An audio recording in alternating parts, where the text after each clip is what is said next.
Ik ben Rudolf Vergonet van Snits en dansen is mijn passie en mijn beroep.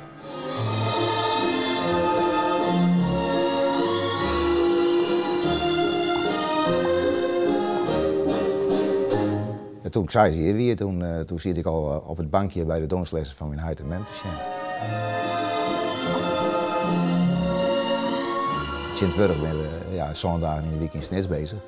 Maar vroeger ging je inderdaad op tour. En dat hebben mijn paak en mijn huid allebei ook niet natuurlijk. Op tour terug de provincie? Terug de provincie in. En een caféhouder zei van, ken je ook bij ons dansles aan? Nou, dan willen we daar een afspraak over maken en dan ging je mij, wat er dan aan muziek mij moest, kon je dat naar daar. En vroeger die mijn huid had op fiets, weet ik nog wel. En dan kon het spul, het platenkoffertje ging achterop en dan...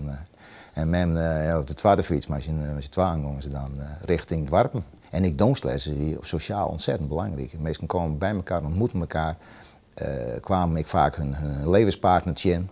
En dat is ontzettend belangrijk geweest.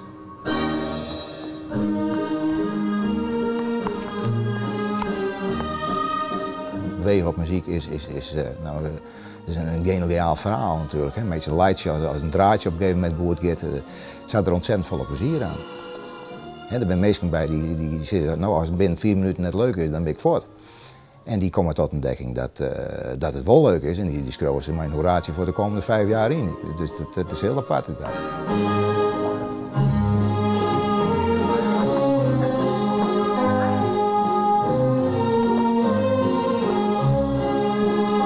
Muziek en beweging, dat is voor ons dat is wel van levensbelang, zeg maar.